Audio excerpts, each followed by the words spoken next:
I'm Rebecca, and I'm 42 years old. 6 weeks ago, I walked into my sister's baby shower with a gift bag in one hand and my phone in the other. What I discovered in the next 3 hours didn't just destroy my relationship with my family. It revealed a 15-year lie that had cost me everything I'd worked for. My name was never supposed to be on that trust fund. The money my grandmother left me, the money I used to put myself through medical school, the money that kept me alive during my residency when I was working 18-hour shifts and living on ramen noodles. None of it was ever meant for me. It was supposed to go to Jennifer, my baby sister, the golden child, the one who could do no wrong. And my mother had been secretly funneling my inheritance to her for over a decade while I believed I was supporting myself. Before I tell you exactly how I found out, let me ask you something. Have you ever worked yourself to exhaustion while watching someone else coast through life on easy mode, and then discovered it wasn't luck or talent or timing? It was your money funding their entire existence. If that resonates with you, I'd appreciate it if you'd stick around for this story. I'm going to take you back to where this all started, because the truth is, the lies began long before I ever knew to look for them. 15 years ago, I was 27 years old and drowning. Medical school debt was crushing me. I'd taken out loans for everything: tuition, books, rent, food. My credit cards were maxed out. I was working overnight shifts at a convenience store just to make minimum payments. I remember sitting in my apartment one night, surrounded by textbooks and bills, doing math that didn't add up. No matter how I calculated it, I was going to have to drop out. There was no way forward. That's when my mother called. "Rebecca," she said, her voice warm and careful, "I have some news. Your grandmother's estate has been settled. She left you something." My heart jumped. "How much?" $50,000. I actually gasped. $50,000 was a miracle. It was a lifeline. It was the difference between finishing school and giving up everything I'd worked for. "But there's a condition," Mom continued. "The money is in a trust. You can only use it for education and medical expenses, nothing else." "That makes sense," I said. "Grandma always valued education." "There's one more thing." Mom's tone shifted slightly. "Your grandmother wanted me to manage the distributions. She thought it would be better if someone oversaw how the money was used. She didn't want you to feel overwhelmed while you were studying." I should have questioned it then. Should have asked why a grown woman needed her mother to control her inheritance. But I was desperate and grateful and exhausted. I didn't think twice. "Okay," I said. "Thank you, Mom. Thank you so much." The money came in small amounts, 1,000 here, 1,500 there, always just enough to cover what I needed. Tuition payment due? Mom would transfer $2,000. Rent overdue? Another 900 would appear. It felt like a miracle every single time. I graduated medical school 4 years later. The day I got my diploma, I called my mother, crying with joy. "I did it, Mom. I actually did it. I'm so proud of you, sweetheart. You worked so hard. I couldn't have done it without Grandma's money, without you managing it for me." There was a pause, just a beat too long. "You earned this, Rebecca, all of it." I didn't think about the trust fund much after that. I assumed it was empty. I'd used it all for school. That's what it was there for. Life moved forward. I started my residency at a hospital in Portland. The hours were brutal, 80, sometimes 100 hours a week. I lived in a studio apartment with a leaky faucet and a radiator that clanged all night. I ate vending machine food and slept 4 hours a night if I was lucky. But I was building something, a career, a future, independence. Meanwhile, Jennifer was thriving. She'd always been the easier child, the one who made Mom laugh, the one who knew how to charm people without trying. While I was studying organic chemistry, she was backpacking through Europe. While I was doing clinical rotations, she was getting her yoga instructor certification in Bali. "She's finding herself," Mom would say when I asked what Jennifer was doing with her life. "She needs time to explore." I didn't resent her, not really. We were different people. I'd chosen the hard path, she'd chosen the scenic route. That was fine. What I didn't know was that her scenic route was paved with my money. 8 years into my career as a physician, I'd built a good life. I had my own practice, a small house I was proud of, a retirement account that was actually growing. I wasn't rich, but I was stable. comfortable. I'd done it all myself, or so I thought. Jennifer, at 33, was still finding herself. She'd moved back in with our parents twice. She'd started and abandoned 4 different business ventures: a jewelry line, an organic skincare company, a lifestyle blog, a vintage clothing store. All of them failed within months. Mom never seemed concerned.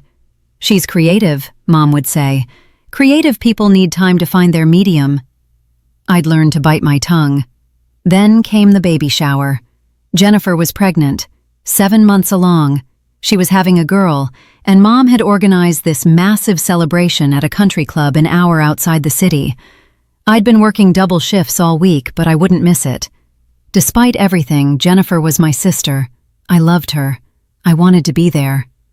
I arrived at noon with a gift bag full of organic baby clothes and a stuffed elephant that cost more than I wanted to admit. The country club was gorgeous. Floor-to-ceiling windows, white tablecloths, centerpieces with fresh peonies. "This must have cost a fortune," I said to my cousin Lisa as we walked in. "Your mom doesn't do anything halfway," Lisa said. Then, quieter, "Have you seen Jennifer's house?" I shook my head. "Oh, Rebecca, it's stunning. 4 bedrooms, huge backyard." She gave me a look I couldn't quite read. "You should ask her about it. The shower was beautiful." Jennifer glowed in a cream-colored dress. She opened presents with appropriate squeals of delight. Mom hovered nearby, taking photos, orchestrating every moment like a film director. I watched them together and felt something I'd felt my whole life but never named. I was outside of something, some inner circle I'd never been invited to join. After the presents, I excused myself to use the bathroom. My phone battery was dying, so I asked one of the staff if there was anywhere I could charge it. "There's an office in the back," she said. "The manager won't mind." I followed her directions down a hallway lined with black and white photographs of the club's history. The office was small and cluttered. I plugged my phone into an outlet behind the desk and sat down to wait. That's when I saw the invoice.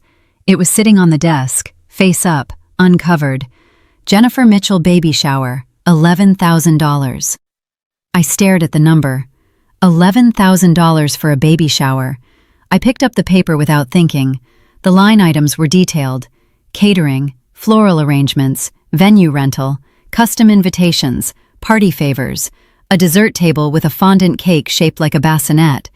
At the bottom, in neat handwriting, payment received in full, Laura Chen. My mother's name. My mother had paid $11,000 for this party. My mother, who'd told me 3 months ago that she couldn't loan me $5,000 to replace my car when the transmission died. "I'm sorry, honey," she'd said. "Money is just really tight right now. Your father's medical expenses, you know how it is." I'd taken out a loan instead, 22% interest. I was still paying it off. I stood there holding that invoice and something shifted in my chest. A small crack in a foundation I didn't know was fragile. My phone buzzed.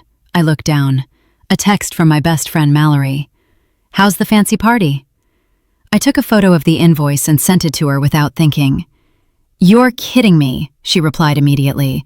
"Your mom couldn't help with your car, but she dropped 11 grand on a baby shower?" I didn't respond. I couldn't. I put the invoice back exactly where I'd found it, unplugged my phone, and walked back to the party. Jennifer was laughing at something Mom had said. Her hand rested on her belly. She looked so happy, so carefree. I felt sick. "Stop it," I told myself. "You're being petty. You're jealous. This is her day. Let her have it." But the crack had opened, and once you see something, you can't unsee it. I made it through the rest of the shower on autopilot. I smiled. I hugged Jennifer. I told her I was so excited for her. I meant it. I did. But driving home, my hands shook on the steering wheel. I kept thinking about that invoice, about my mother's words 3 months ago. Money is tight. I called Mallory. She answered on the first ring. "Talk to me. I don't know what to think." "Your mom has always played favorites," Mal said bluntly. "We both know that. This isn't news." "I know, but $11,000? That's not favoritism. That's something else. What are you going to do?" "I don't know." Silence. Then Mallory said, "Rebecca, how much did your grandmother leave you?" 50,000. Are you sure? What do you mean? When's the last time you actually looked at the trust documents? I'd never looked at them. Mom had always handled everything. I told you, the money was in her control. She managed the distributions. Did you ever see paperwork? Did you ever sign anything? I tried to remember. There'd been forms, I thought, years ago, maybe. I don't know, I admitted. Mao, what are you saying? I'm saying you should look into it. That night, I couldn't sleep. I lay in bed staring at the ceiling, running through memories like flipping through a photo album. Jennifer's apartment in college, nicer than mine. I'd assumed she had roommates helping with rent. Her car after graduation, a brand new Audi. She'd said it was a gift from a boyfriend. The year she spent in Thailand, she'd told everyone she was teaching English. Did English teachers in Thailand stay at 5-star resorts? Her wedding 3 years ago, destination wedding in Cabo, 200 guests, open bar, 4-day event. I'd contributed $500 as a bridesmaid and felt guilty it wasn't more. How much had that wedding cost?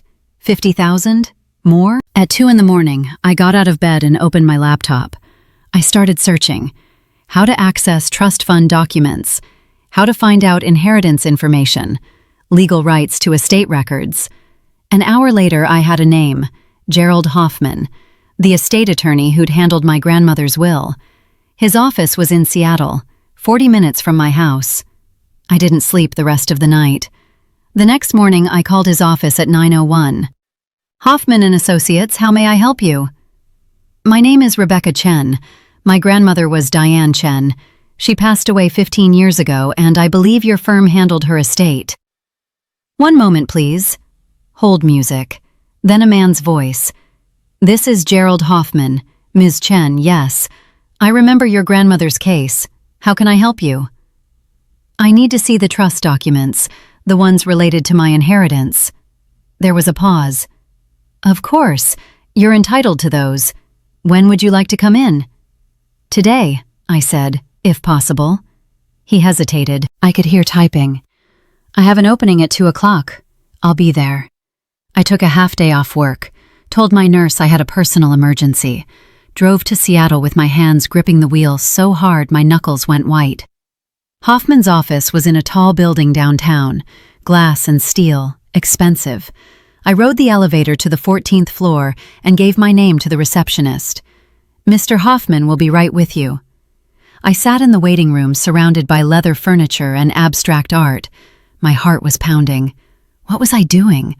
Was I really accusing my own mother of something? Of what exactly? 5 minutes later, a man in his 60s emerged. Tall, gray hair, kind eyes. Rebecca Chen? That's me. Come on back. His office was lined with bookshelves, legal volumes, framed diplomas, photos of grandchildren. He gestured to a chair across from his desk. Please, sit. I understand you'd like to review your grandmother's trust documents. Yes. I've never actually seen them. My mother told me she was managing the distributions, and I just trusted her. Hoffman's expression shifted, something subtle, a tightening around his eyes. I see. Give me just a moment. He turned to his computer and typed for what felt like an eternity.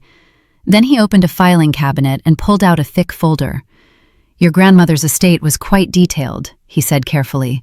She was very specific about her wishes. He set the folder on the desk between us. According to the documents, Diane Chen established a trust fund for you in the amount of $250,000. The air left the room.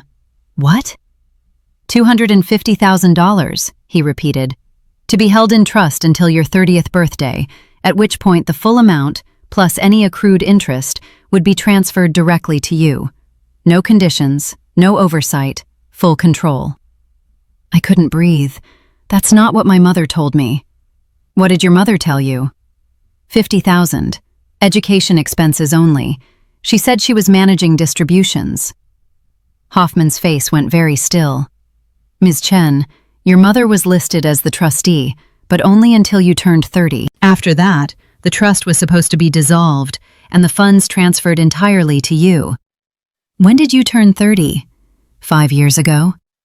He opened the folder and pulled out a document. Highlighted in yellow was a transfer record dated 5 years ago. The full amount, $268,000 including interest, was transferred to an account in your name. Do you have any records of receiving this money? No, I never received anything. Show me the account number. He turned the paper toward me. I stared at the numbers. That's not my account. I pulled out my phone with shaking hands and opened my banking app. Here, this is my account number. They don't match. Hoffman leaned back in his chair. He looked older suddenly, tired. Ms. Chen, I think you need to contact your bank and possibly a lawyer. This is beyond my scope now. What are you saying? I'm saying someone opened an account in your name and has been accessing your inheritance without your knowledge. That's fraud. Who had access to your personal information? Who could have done this? I already knew the answer. There was only one person, my mother. I don't remember driving home. I must have. I was sitting in my driveway when I came back to myself. My hands were still on the wheel. The engine was off. I had no memory of turning it off. $250,000, not $50,000, $250,000. I'd been living on student loans and credit card debt while $250,000 sat in an account I didn't know existed, an account my mother controlled.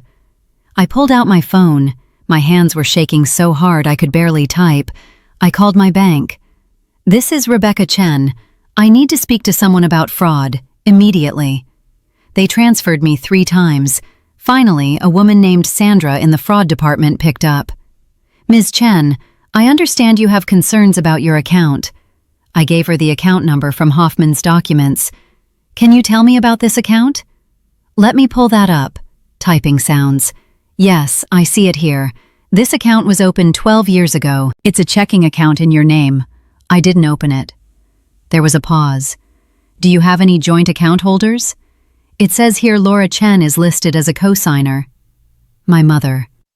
Can you tell me the transaction history?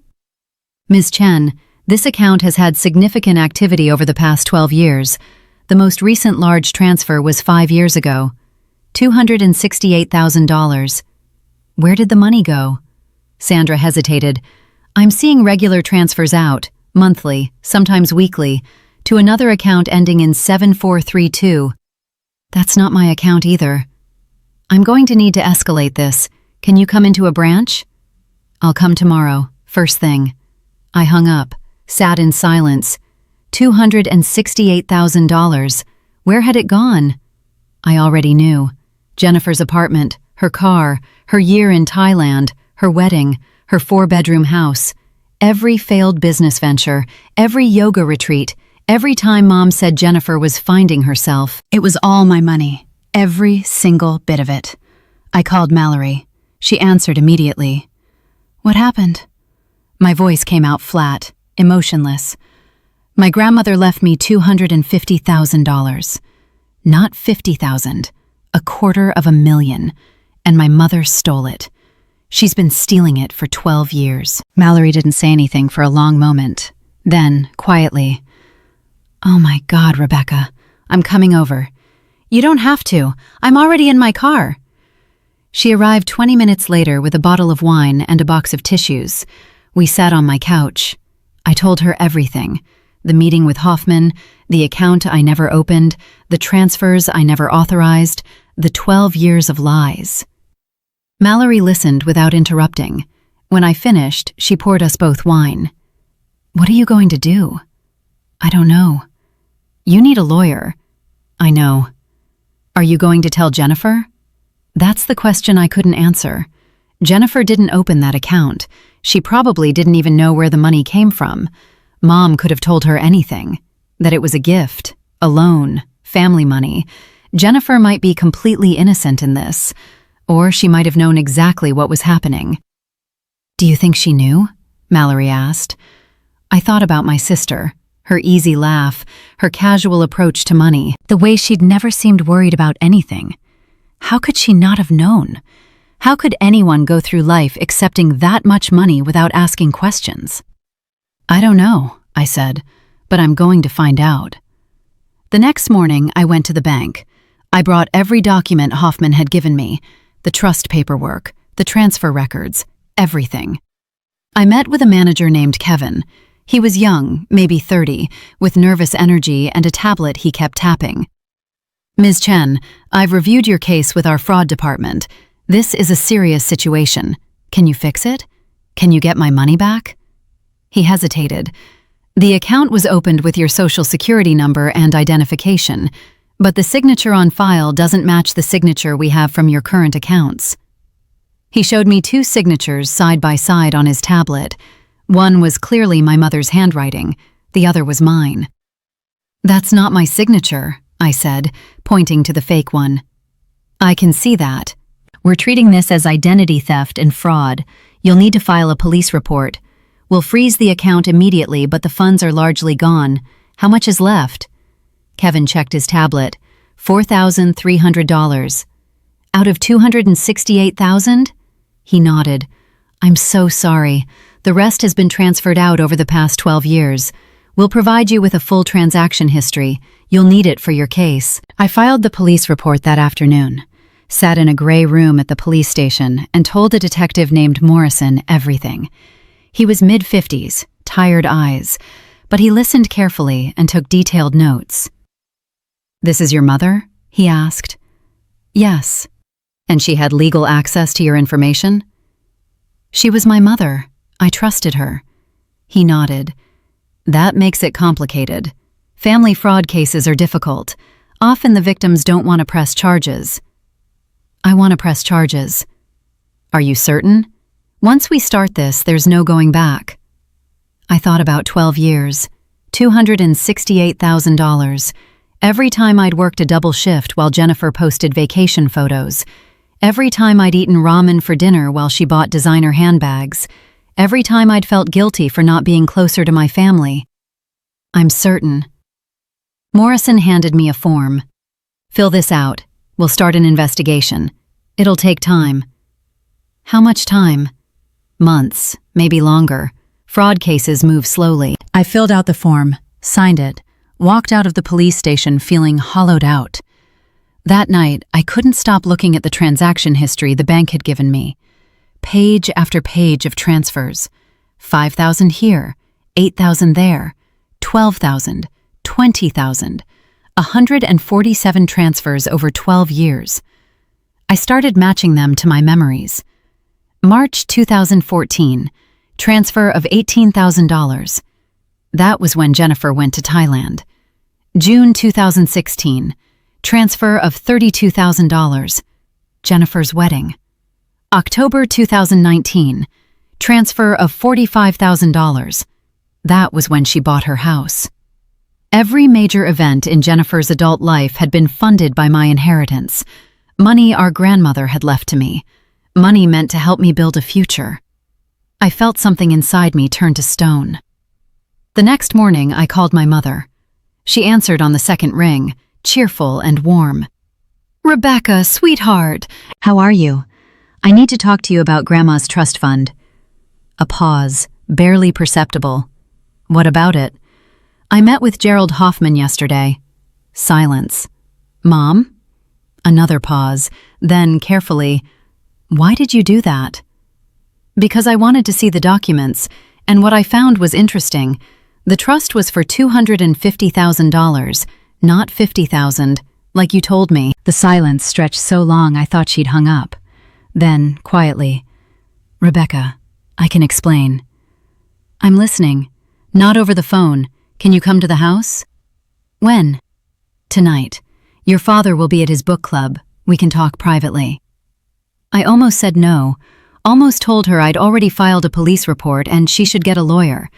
But I needed to hear it, needed to look her in the eye and hear her try to justify 12 years of theft. I'll be there at 7. I hung up before she could respond. Mallory called an hour later. Please tell me you're not going alone. I have to. Take your phone, keep it in your pocket and record everything. Is that legal? I don't care. She's not going to admit anything unless she thinks it's just the two of you. Mallory was right. I set my phone to record and slipped it into my jacket pocket. At 6:45, I pulled into my parents' driveway. The house looked the same as always. Neat lawn, flower boxes under the windows, my mother's car in the driveway. I sat there for 5 minutes, building courage. Then I walked to the front door and knocked. Mom opened it immediately, like she'd been waiting. "Come in, sweetheart." She looked smaller somehow, older, or maybe I was just seeing her clearly for the first time.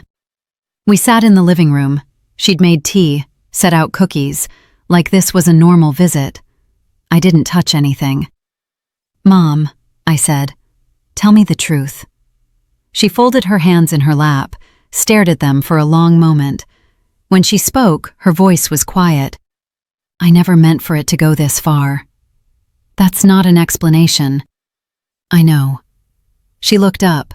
Her eyes were wet. "When your grandmother died, she left you that money because she always favored you. You were the smart one, the accomplished one. She barely acknowledged Jennifer." "That's not true." "It is true, Rebecca. You don't remember because you were always studying, always working. But Jennifer felt it. She knew she wasn't the favorite. And when Grandma left you all that money and Jennifer nothing, it broke her heart. So you stole my inheritance to make Jennifer feel better." Mom flinched. "I didn't steal it. I redistributed it." "You redistributed $268,000 without my knowledge or permission." "Yes," she said it so simply, like it was reasonable. I stared at her. "Mom, do you understand what you did? Do you understand that I lived on loans and credit cards while you gave my money to Jennifer?" "You were fine," Mom said. "You had your career. You were successful. You didn't need it." "I decided what I needed, not you. You were so young, Rebecca. You wouldn't have used it wisely. So you opened a bank account in my name, forged my signature, and stole $250,000 because you thought I wouldn't use it wisely?" She didn't answer. "How much did Jennifer know?" "Nothing. She doesn't know anything about this." "I find that hard to believe." "It's the truth. I told her the money was from your father and me, that we were helping her get started in life." "You gave her my entire inheritance and told her it was from you?" "Yes. Why?" Mom's voice rose. "Because she needed it, Rebecca. Because she struggled. Because life wasn't as easy for her as it was for you." "Life wasn't easy for me. I worked myself to exhaustion." "You chose that. Jennifer didn't choose to be less capable." "Less capable?" "She's not less capable. She's been coasting her entire life because you never let her fail. Because every time she quit something or failed at something, you bailed her out with my money. That's not fair. None of this is fair." I stood up. "I filed a police report. There's an investigation. You're going to be charged with fraud and identity theft." Mom's face went white. "Rebecca, you can't." "I already did. You'd send your own mother to jail? You stole from your own daughter." We stared at each other, strangers. "You need to tell Jennifer," I said. "Tell her where the money really came from." "I can't do that." "You will, or I will, and I promise you, she'll take it better coming from you." I walked to the door. Mom followed. "Rebecca, please, we can fix this." "How?" "I'll pay you back." "With what money?" "I'll figure it out." I turned to face her. "You spent 12 years lying to me. You spent my inheritance on Jennifer's life and told me I was selfish when I asked for help. You let me struggle. You watched me work myself to exhaustion, and you never once felt guilty." Tears ran down her face. I did feel guilty, not guilty enough to stop. I left, got in my car, drove away, and I didn't look back. That night, I listened to the recording. Every word, every pause, every attempt at justification. Then I sent it to my lawyer, a woman named Patricia Kim who specialized in family fraud cases. She called me the next morning. "Rebecca, this recording is damning. Your mother admitted everything. What happens now?"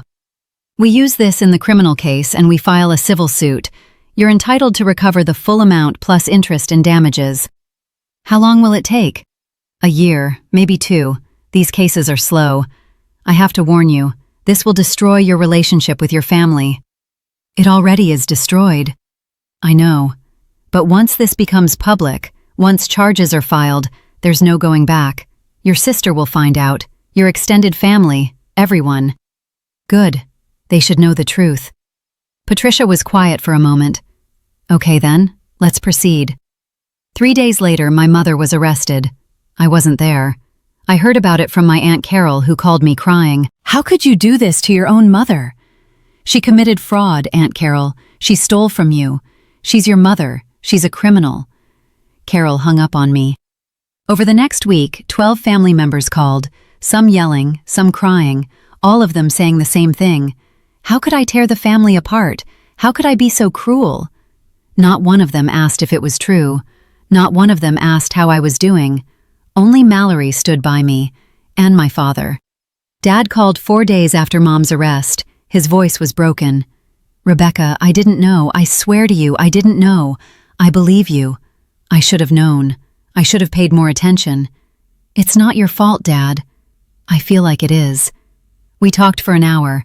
He told me he'd moved into a hotel, that he couldn't look at Mom the same way, that he was filing for divorce. I'm so sorry, he kept saying. I'm so sorry. 2 weeks after the arrest, Jennifer called. I almost didn't answer. Rebecca. Her voice was small, scared. I know. I wanted to be angry, wanted to yell, but she sounded so lost. Did you really not know? No. Mom told me the money was from her and Dad. She said they wanted to help me get on my feet. I believed her. I wanted to believe her. Part of me did. Did you ever wonder where they got that kind of money? Jennifer was quiet. Then, honestly, no, I didn't think about it. I just accepted it. That's the problem, Jen. You never questioned anything.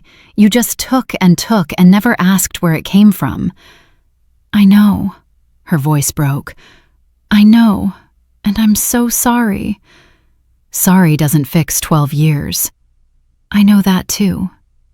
Silence. Then Jennifer said something that surprised me. I'll pay you back. How? I don't have that kind of money. I'll figure it out. I'll sell the house. I'll get a real job. I'll do whatever it takes. You don't have to do that. Yes, I do. Because if I don't, I'm just like her. And I don't want to be like her. We both cried then, two sisters who'd been pitted against each other by the person who should have protected us both. The trial took 11 months. Mom pleaded not guilty at first. Then, when Patricia presented the evidence, the recordings, the bank statements, the forged signatures, she changed her plea. Guilty. The judge sentenced her to 3 years in prison and ordered her to pay full restitution, $268,000 plus 12 years of interest, nearly $400,000 total. She'll never be able to pay that, Patricia told me after the sentencing. I know, but it's on record. If she ever has money, it comes to you first. I nodded. It wasn't about the money anymore. It was about the truth being acknowledged, about someone in authority saying what she did was wrong. Dad visited me the week after sentencing. We sat in my kitchen drinking coffee. How are you holding up? He asked. I'm okay. Are you? He shrugged. I'm learning who I married. Turns out I didn't know her as well as I thought. I'm sorry, Dad. Don't be. This isn't your fault. He looked at me, really looked at me. I'm proud of you. For what? For standing up for yourself, for not letting her get away with it. A lot of people would have stayed quiet. I couldn't stay quiet, not anymore. He nodded. Jennifer's been asking about you. How is she? She's struggling, sold the house, got a job at a nonprofit. She's trying. That's good. She wants to see you. I don't know if I'm ready for that. Take your time. He finished his coffee. But Rebecca, when you are ready, I hope you'll give her a chance. She made mistakes, but she's not your mother. She's trying to be better. I thought about that after he left. Jennifer had called me twice since the sentencing. Short calls, awkward. She didn't ask for anything, just wanted to tell me she was sorry, that she was working on herself, that she hoped someday I could forgive her. Maybe someday I could, but not yet. The wound was too fresh. Trust takes years to build and seconds to destroy. She'd have to earn it back piece by piece. If she was willing to do that work, maybe we'd find our way back to each other. maybe. A year after the trial, I was in a better place. I'd started therapy to work through everything: the betrayal, the anger, the complicated grief of losing a mother who was still alive. My practice was thriving. I'd bought a new house. Nothing extravagant, just a place that was mine, built with my own money, my own work. Dad came to the housewarming, so did Mallory, and after a long conversation, Jennifer. She brought a small plant in a ceramic pot. "I know it's not much," she said, handing it to me, "but I wanted to bring something I could actually afford, something real." I took the plant, looked at my sister. We had a long way to go, years of rebuilding, but standing there in my new house, surrounded by people who actually showed up for me, I felt something I hadn't felt in a long time. Hope. Jennifer and I started meeting for coffee once a month. Nothing heavy, just small talk at first. How's work? How's the weather? Safe topics that didn't require us to excavate the past. 3 months in, she told me she'd started therapy too. "My therapist says I have codependency issues," she said, stirring her latte. "Says Mom trained me to be helpless. That's probably true." Jennifer looked up. Her eyes were different now, clearer somehow. "I'm realizing I never actually accomplished anything on my own. Everything I had came from someone else, from Mom, from you, even though I didn't know it. The yoga studio, the jewelry business, all of it. I never actually built anything." "You're building something now," I said.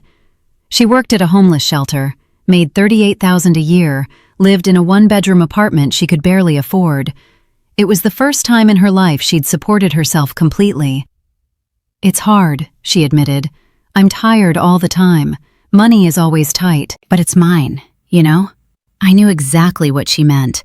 That feeling of earning something, of knowing you built it yourself, that no one could take it away because it came from your own hands, your own work. "I'm proud of you," I said. She started crying right there in the coffee shop. You have no idea how much I needed to hear that. We hugged. It wasn't fixed, wasn't perfect, but it was real, and that was enough for now. Dad retired that year, sold the house he'd shared with Mom. "Too many ghosts," he said. He moved into a small condo near the coast. I visited him once a month. We'd walk on the beach and talk about everything except Mom. He was dating someone new, a woman named Patricia who taught piano and made him laugh. "You seem happy," I told him during one visit. "I am. For the first time in decades, I actually am." He looked at me. "Are you happy, Rebecca?" I thought about it.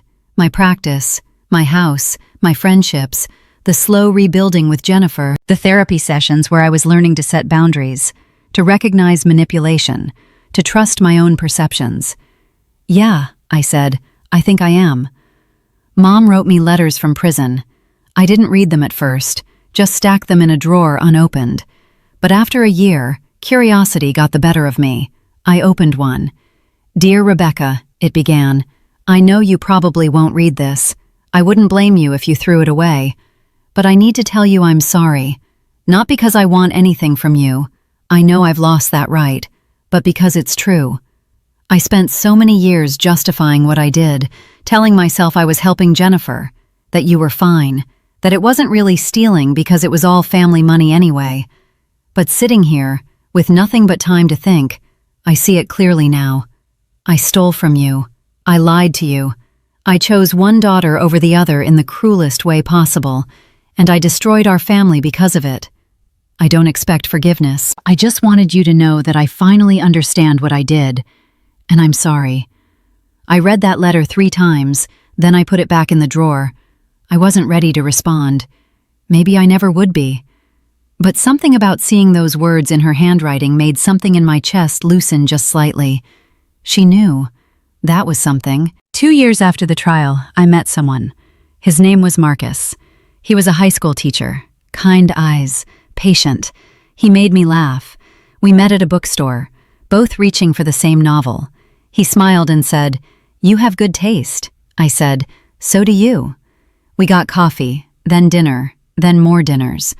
He didn't know about my family situation at first. I wasn't ready to explain it. But 3 months in, sitting in his apartment after dinner, he asked me about my parents.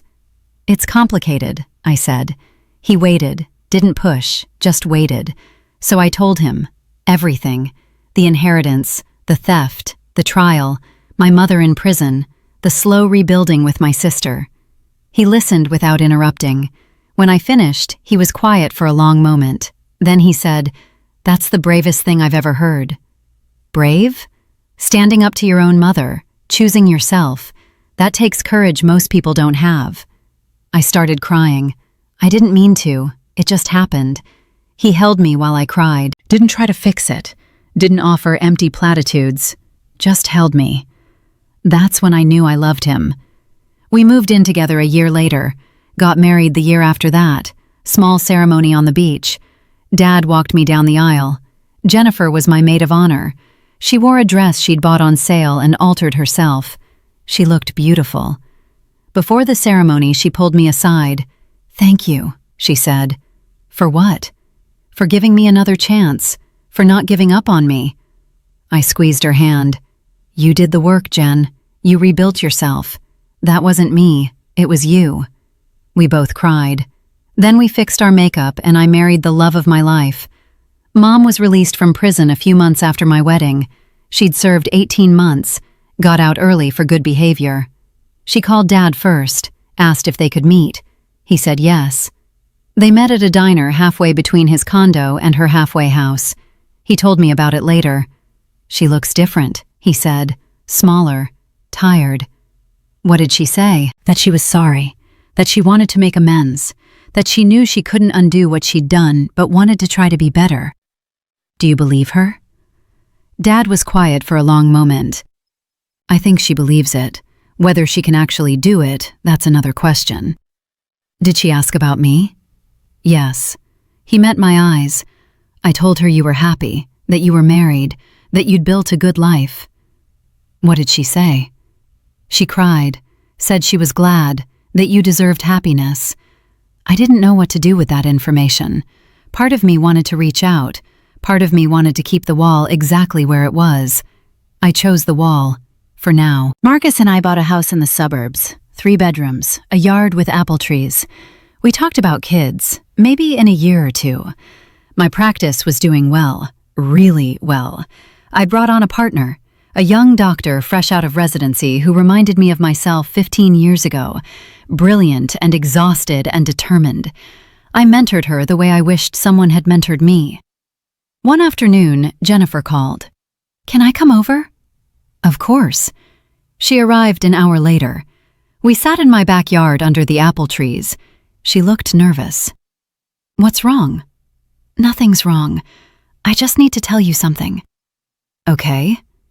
"I've been saving money. Not much, but every month I put aside whatever I can. I'm up to $18,000. Jen, that's amazing. I want to give it to you." "What?" "It's not nearly enough to pay back what you lost." "I know that, but it's a start. It's what I can do right now." She pulled out an envelope. Inside was a check, $18,000. Tears stung my eyes. "Jennifer, you don't have to do this." "Yes, I do, because I need to know I'm making it right, even if it takes me the rest of my life. I'm going to pay you back." I looked at my sister, really looked at her. This wasn't the same person who'd floated through life on someone else's money. This was someone who'd been broken down and rebuilt herself from scratch. Someone who showed up, who did the work, who kept her promises. I took the check. Then I tore it in half. Jen's face fell. "Rebecca." I opened my wallet and pulled out my checkbook, wrote a check for $18,000 and handed it to her. "What is this?" "Your money back. You need it more than I do." "I can't take this." "You're not taking it. I'm giving it. There's a difference." We sat there under the apple trees, 2 sisters who'd been through hell and somehow found their way back to each other. "Keep saving," I told her. "Not for me, for you.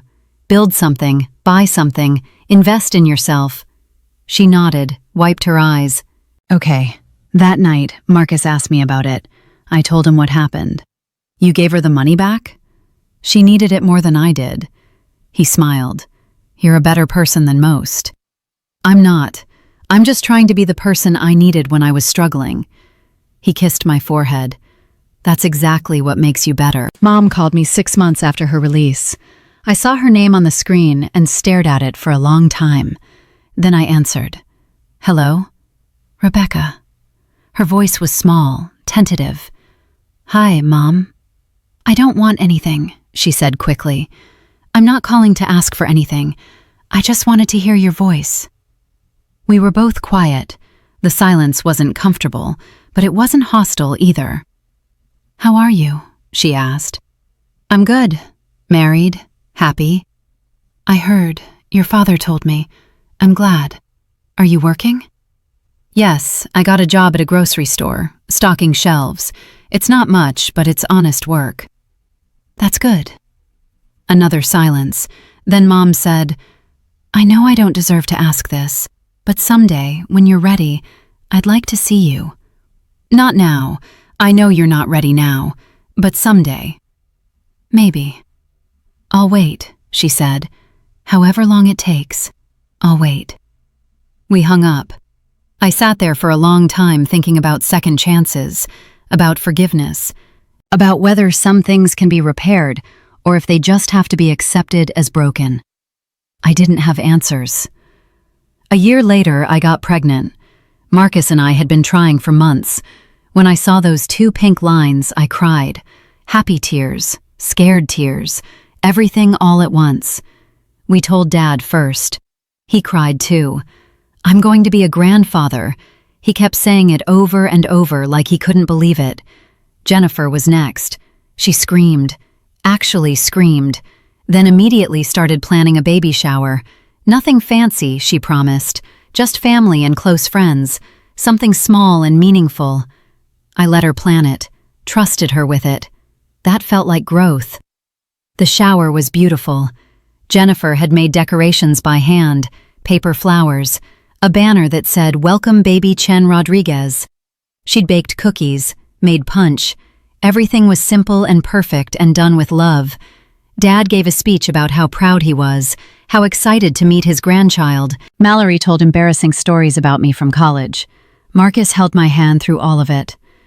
After most people had left, Jennifer pulled me aside. Thank you for letting me do this. Of course. I mean it. After everything, you still trust me. You've earned it, Jen. She hugged me. I felt her shoulders shake. She was crying. I'm going to be the best aunt, she whispered. I know you will. That night, lying in bed with Marcus, I thought about my grandmother, the woman who'd started all of this by leaving me that inheritance. I wondered what she would think about everything that had happened, the theft, the trial, the broken relationships, the slow rebuilding. Would she be proud of me for standing up for myself, or disappointed that it tore the family apart? I decided she'd be proud. She was a strong woman, a woman who didn't tolerate dishonesty. She'd taught me that integrity mattered more than keeping the peace. I'd learned that lesson the hard way, but I'd learned it. Our daughter was born on a Tuesday morning in March, 7 pounds, 3 ounces, perfect tiny fingers, a head full of dark hair.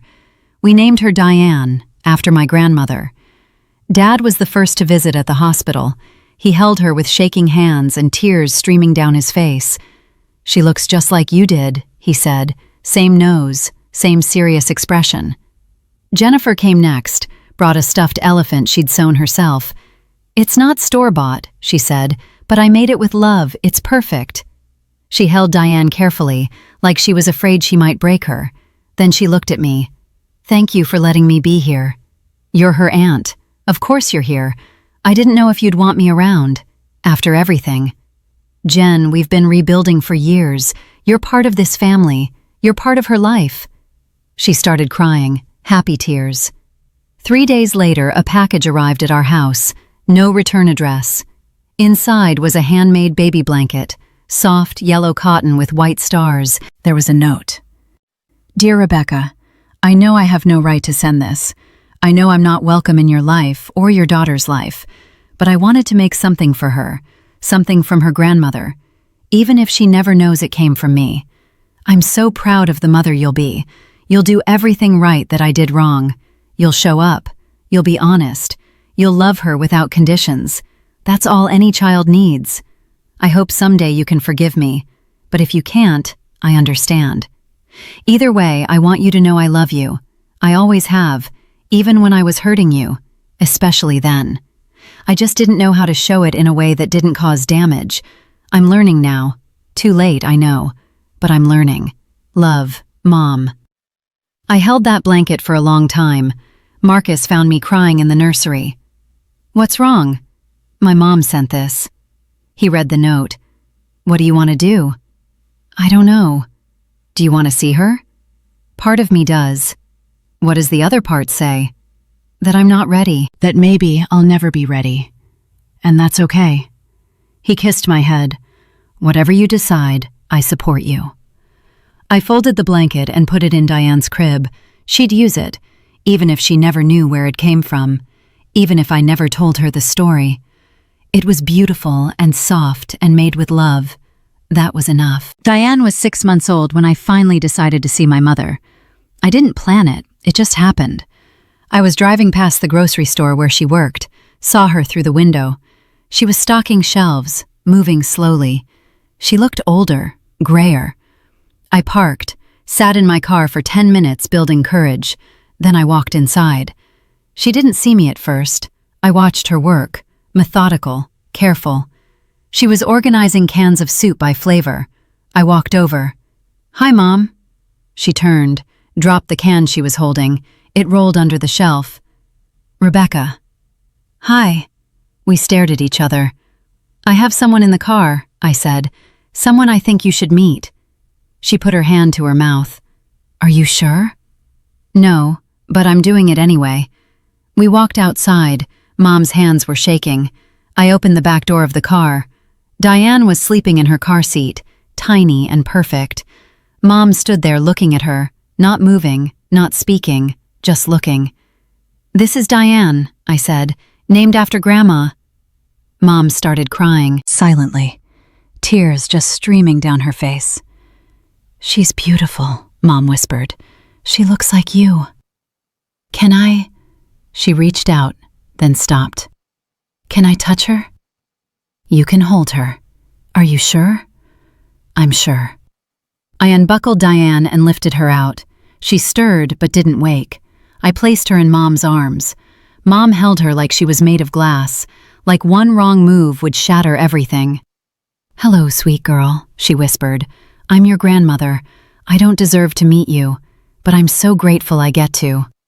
Diane opened her eyes, looked up at Mom, didn't cry, just looked. We stood in that parking lot for 20 minutes, Mom holding Diane, me watching them. It wasn't forgiveness, not yet, but it was something, a door opening, just a crack. When Diane started to fuss, I took her back. I should go. Will you come back? I don't know. I understand. Mom wiped her eyes. Thank you, for this, for letting me meet her. I nodded, then I got in my car and drove away.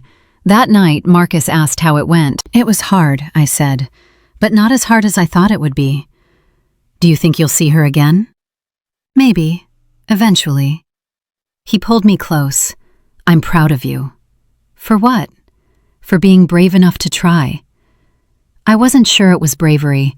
Maybe it was just exhaustion, tired of carrying anger, tired of holding walls in place, tired of letting the past dictate the present. Or maybe it was Diane. Becoming a mother changed something in me, made me understand things I couldn't before, the fear, the desperation, the way love can twist into control if you're not careful. It didn't excuse what Mom did, nothing could excuse that, but it helped me understand how someone could convince themselves they were helping when they were really hurting, how good intentions could pave a road straight to destruction. I started seeing Mom once a month, short visits, coffee or a walk in the park. We didn't talk about the past, not yet. Just small talk, surface things. How's work? How's Diane? How's the weather? Baby steps. After 6 months of these visits, Mom asked if she could come to Sunday dinner. Marcus and I hosted them every week. Dad and his girlfriend Patricia, Jennifer and her new boyfriend Tom, a guy she'd met at work who made her laugh and didn't try to fix her. Just our little rebuilt family. I hesitated.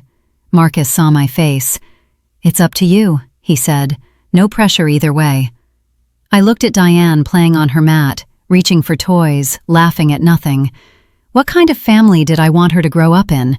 One defined by grudges and walls, or one that proved people could change, could earn their way back? I called Mom. You can come to dinner, Sunday at 6. Really? But there are rules. Okay, you don't get to be alone with Diane, not yet. I understand. You don't get to make decisions about her, about anything. That's fair. And if you slip back into old patterns, if you lie or manipulate or cross a boundary, you're out. No second chances. I understand. She was quiet for a moment. Thank you, Rebecca. This means everything to me. Don't thank me yet. Earn it. I will. I promise I will. That Sunday, Mom arrived at 5:55. Early, but not too early.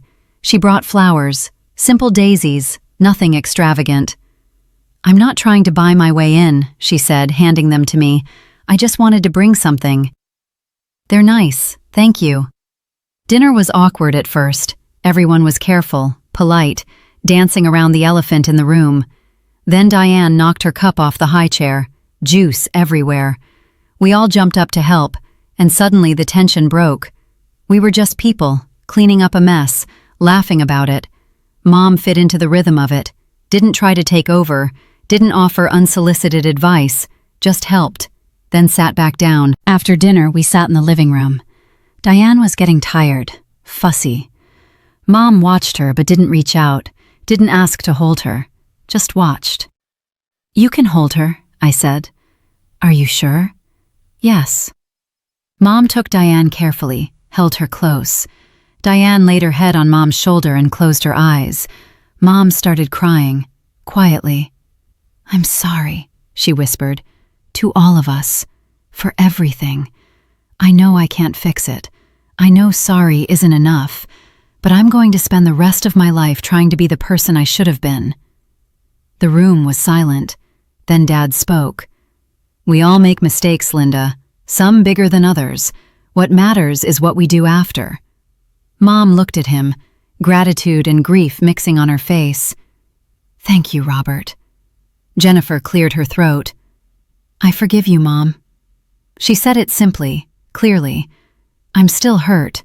I'm still working through a lot, but I forgive you. Mom sobbed, actually sobbed. Jennifer, I'm so sorry. I know. I looked at Marcus. He squeezed my hand. It was my turn. Everyone was waiting. I took a breath. I'm not there yet, I said. I'm not at forgiveness, but I'm trying, and that's all I can offer right now. Mom nodded. That's more than I deserve. We'll see. Keep showing up. Keep doing the work. We'll see where it goes. That's all I ask. Diane fell asleep in Mom's arms. We sat there talking, carefully, about small things, but it was a start. Over the next year, Mom kept showing up. Every Sunday dinner, every holiday. She never missed one, never made excuses, never asked for more than I was willing to give. She and Jennifer started meeting for coffee, working through their own damage, their own complicated history. Dad told me they were talking about their divorce, about whether there was anything left to save. I don't know, he said. Part of me wants to try. Part of me knows too much has broken. What does Patricia think? She says she'll support whatever I decide. That's big of her. She's a good woman. Are you happy with her? Very. Then maybe that's your answer. He smiled sadly. Maybe it is. Diane turned 2 years old on a crisp morning in March. We threw a party in our backyard. Nothing elaborate, just family and a few friends. Balloons tied to the fence, a small cake shaped like a butterfly. Mom arrived early. She'd asked if she could help set up. I said yes. We worked side by side in the kitchen, arranging fruit, setting out plates, not talking much, just existing in the same space without tension. That felt like progress. Jennifer came next with Tom. They'd gotten engaged the month before. Small ring, nothing fancy, but the way she looked at him told me everything I needed to know. He saw her, really saw her. Not who she'd been or who she was supposed to be, just who she was. Dad and Patricia arrived together. They'd decided not to get back together. Mom and Dad's divorce was final, but they were friendly now, cordial. They could be in the same room without pain bleeding through every interaction. The party was perfect. Diane loved every second of it. She smashed cake into her face, chased bubbles around the yard, opened presents with the kind of pure joy only toddlers can access. Mom watched from a distance. She didn't push, didn't try to be the center of attention, just watched her granddaughter with quiet happiness. Later, when most people had gone inside, Mom and I stood together by the fence. "She's beautiful," Mom said. "She looks so much like you at that age. Thank you for letting me be here. I'm glad you came." "Really? Really?" Mom turned to me. "I know I don't say this enough, but I'm so proud of you." "For what?" "For building this life, for being the kind of mother I should have been, for being strong enough to set boundaries and brave enough to let me try again." I felt tears prick my eyes. "It hasn't been easy." "I know, but you did it anyway." We stood there watching Diane play with her cousins, Jennifer's stepdaughter from Tom's first marriage, a little girl named Maya who adored Diane. "Rebecca, can I ask you something?" "Sure.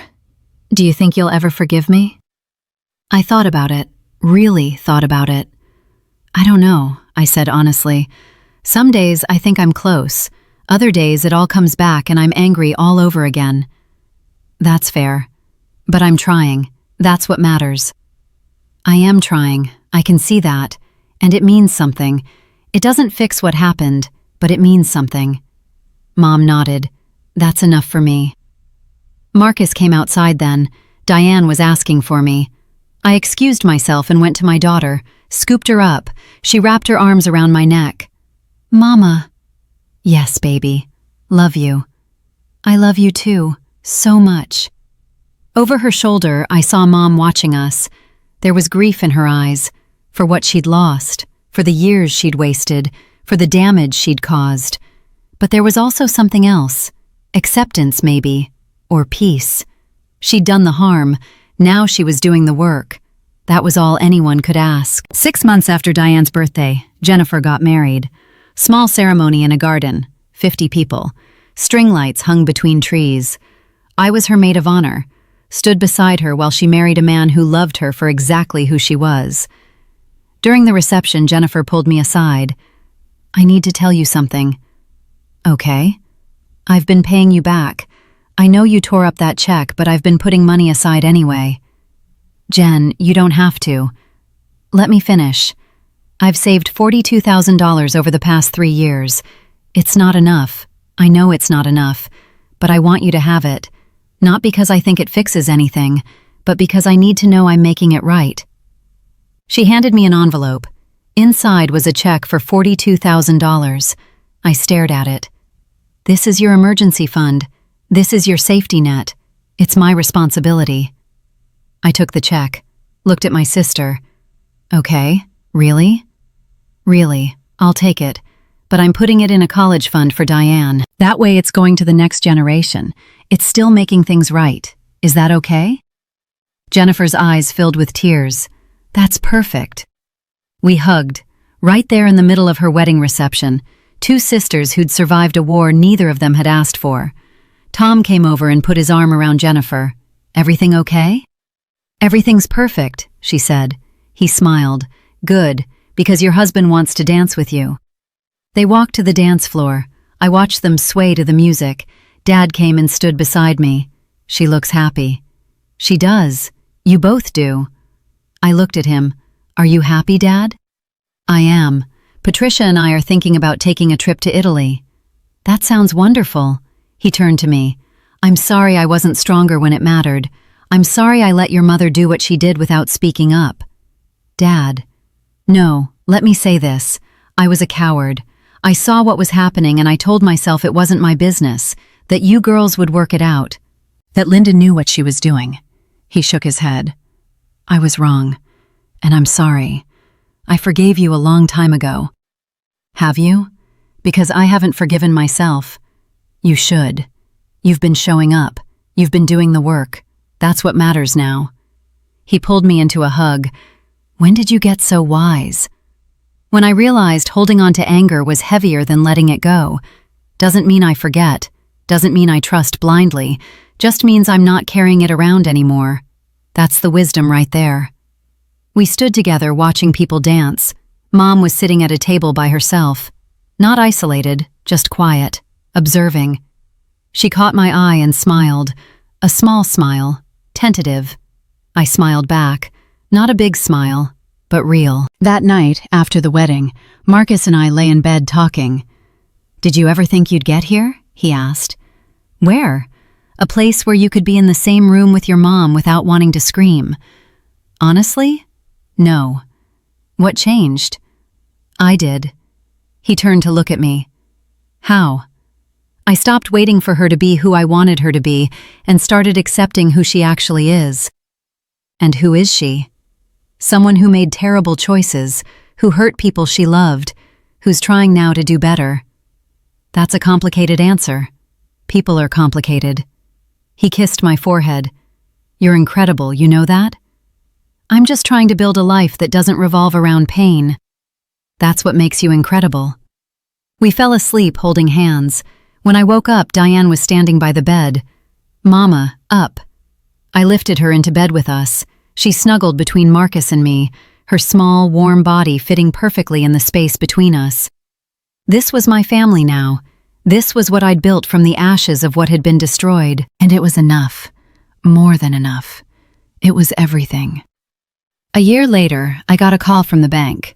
"Ms. Chen Rodriguez?" "Yes." "This is Sandra from the fraud department. We spoke several years ago about your case." "I remember." "I wanted to let you know that we've recovered some of the funds from your mother's account. After restitution orders and seized assets, we have $78,000 to return to you." I sat down. $78,000? "Yes, ma'am. It's not the full amount, but it's something." "When can I get it?" "We can transfer it to your account by end of week." "Thank you." "Of course. And Ms. Chen Rodriguez? Your case helped us identify weaknesses in our identity verification process. Because of what happened to you, we've implemented new safeguards. Other people won't go through what you did." That made it feel worth it somehow. That something good had come from something so painful. I told Marcus that night. He was thrilled. "What are you going to do with it?" "I've been thinking about that." "And?"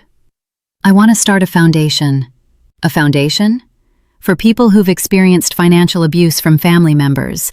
Legal aid, therapy resources, education about warning signs, something to help people who are going through what I went through." Marcus pulled me close. "That's perfect. That's exactly right." It took 6 months to set it up. Jennifer helped with the paperwork. Dad contributed seed money. Even Mom, from her grocery store salary, donated $1,000. "It's not much," she said when she gave me the check, "but I want to be part of making something good from what I destroyed." We launched the foundation on the anniversary of my grandmother's death, called it the Diane Chen Foundation for Financial Justice. Our first year, we helped 43 people, provided legal consultation, connected them with therapists, gave them resources to rebuild. One woman, Sarah, called me crying after we helped her file charges against her brother who'd stolen her inheritance. "You saved my life," she said. "I thought I was crazy. I thought I was the bad person for wanting to hold him accountable." "You're not crazy, and you're not bad. You're surviving." Thank you. Thank you so much. After we hung up, I sat in my office for a long time. This was why it had all happened. Not just to hurt me, not just to break me, but to build me into someone who could help others, to turn pain into purpose, suffering into service. Diane started preschool that fall. I dropped her off the first day and cried in my car. My baby was growing up. Marcus found me there 20 minutes later. "You okay?" "No. Yes, I don't know." He laughed. "That's parenthood."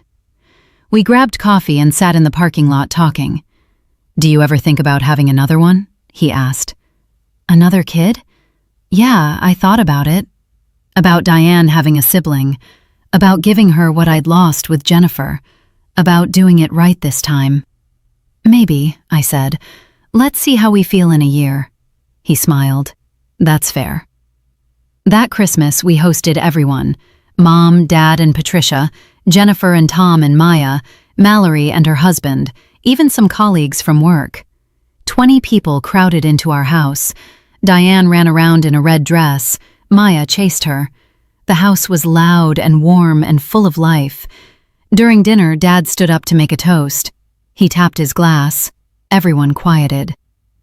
I want to say something, he began. 5 years ago, our family was broken. Maybe it had been broken for longer than that, but 5 years ago, it shattered completely. He looked at me, and Rebecca had every right to walk away from all of us, to decide we weren't worth the effort. But she didn't. She set boundaries.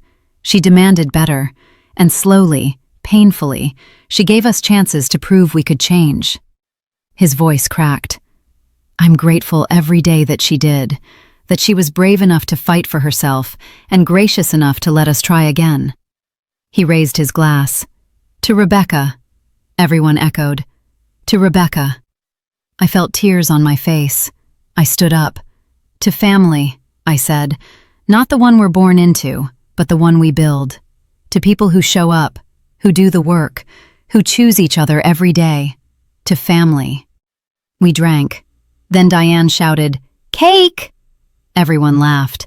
The moment broke into chaos as we cut the cake and passed out plates. But the words hung in the air, the truth of them. Later, after everyone had gone home and Diane was asleep, I found Mom in the kitchen washing dishes. You don't have to do that. I want to. I picked up a towel and started drying. We worked in comfortable silence. Then Mom said, I listened to what your father said tonight. Me too. He was right. You had every reason to cut us off, but you didn't. I almost did, but you didn't. That's what matters.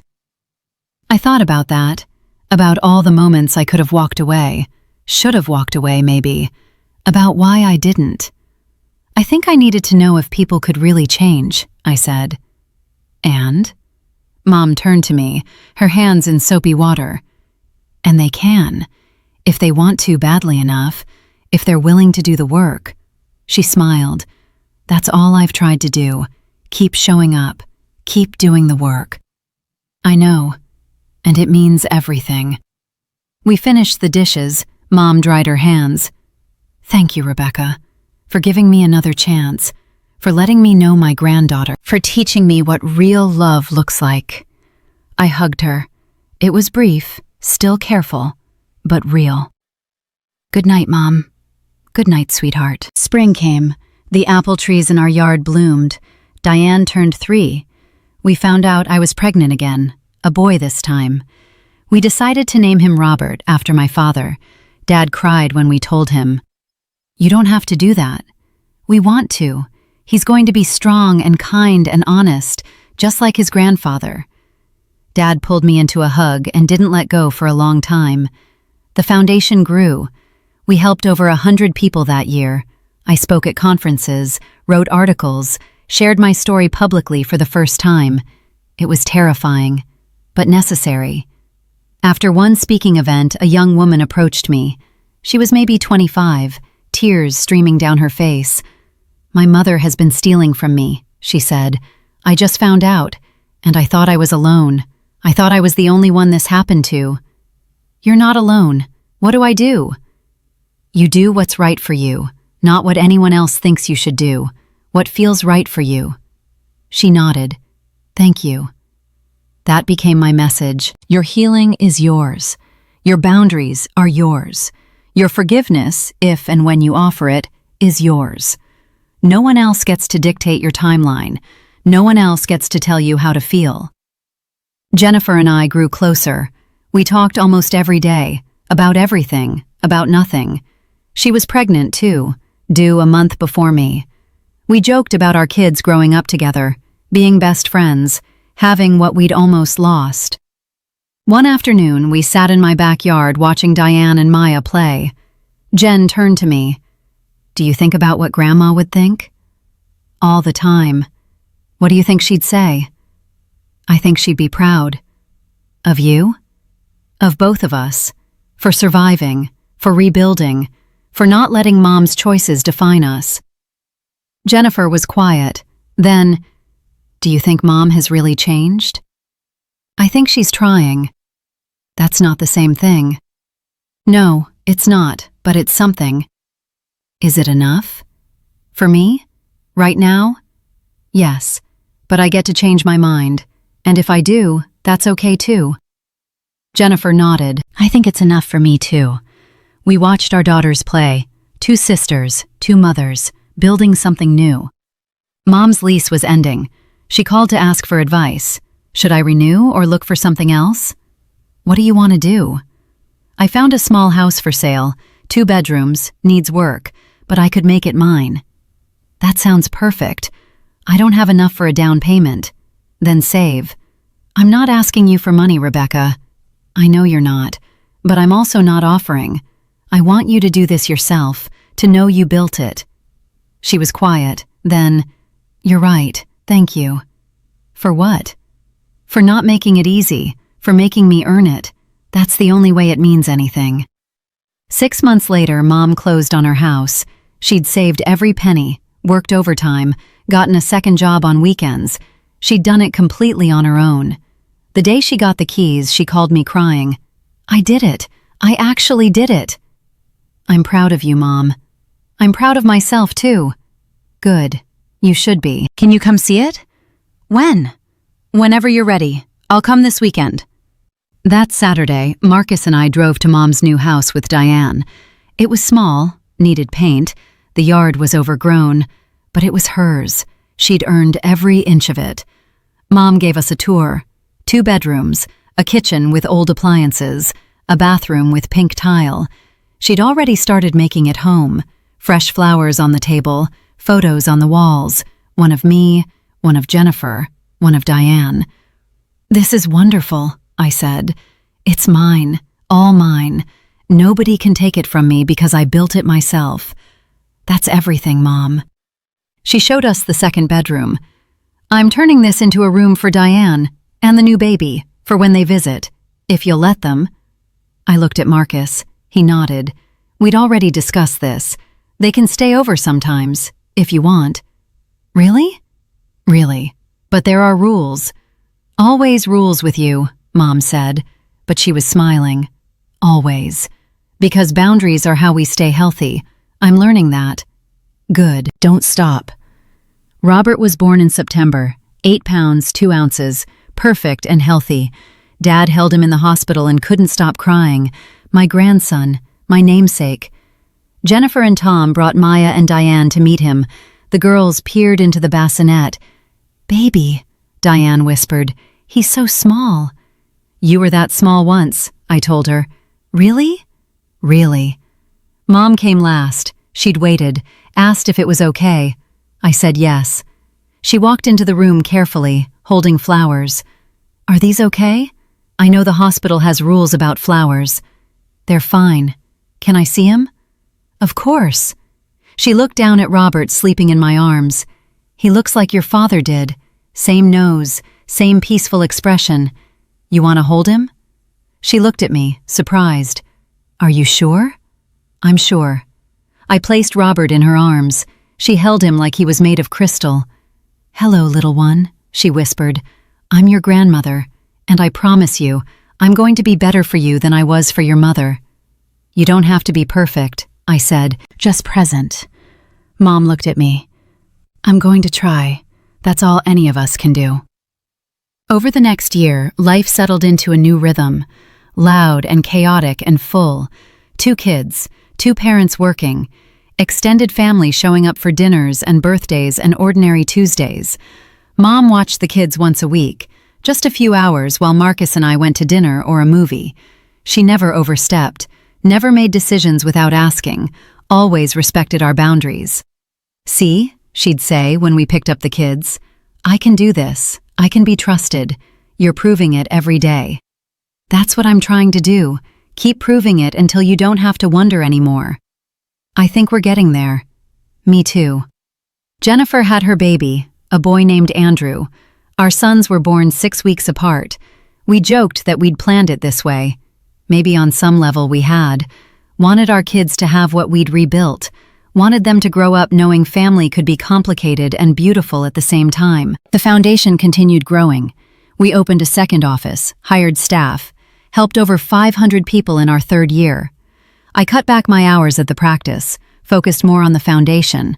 This was my calling now, helping people find their way through the darkness I'd survived. One evening, I was going through old documents, found the letters Mom had sent me from prison, the ones I'd never responded to. I read through them again, saw the progression, the denial at first, then slowly, awareness, accountability, change. I picked up my phone and called her. Mom? Rebecca? Hi, is everything okay? Everything's fine. I just wanted to tell you something. Okay. I read your letters again, the ones from prison. There was silence, then quietly. I didn't think you'd kept those. I did, and I want you to know I see the work you did, even then, even when I wasn't ready to acknowledge it. You were trying. Thank you, she whispered. Thank you for seeing that.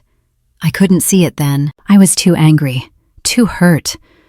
But I can see it now. We were both quiet. Then Mom said, I'll spend the rest of my life making it up to you. You don't have to. Yes, I do. Not for you, for me. I need to know I became someone different, someone better. You already have, Mom. You're not the same person who stole from me.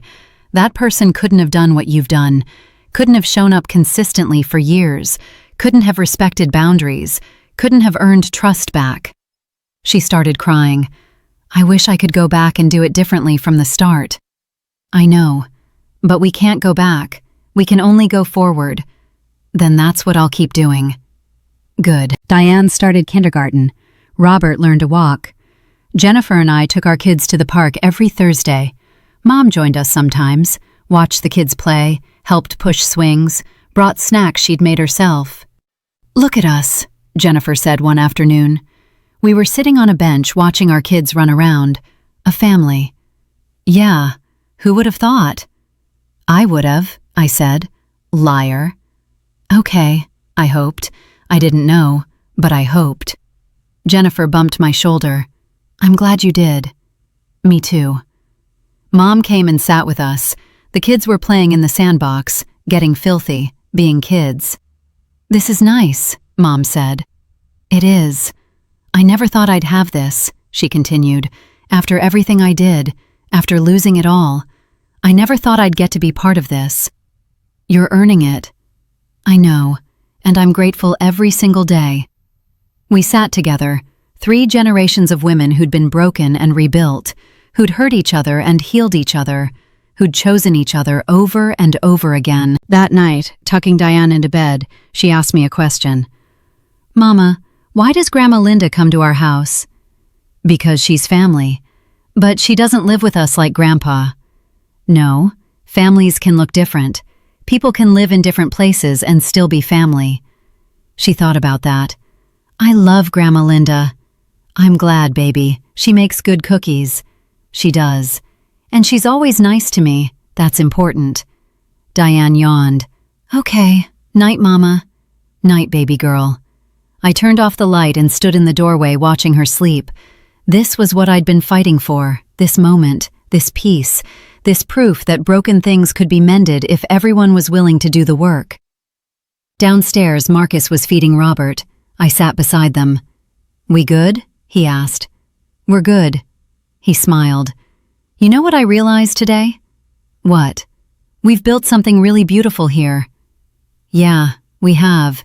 It's messy and complicated and not at all what I imagined, but it's beautiful. That's life though, right? The beautiful mess of it all. He kissed me. That's exactly it.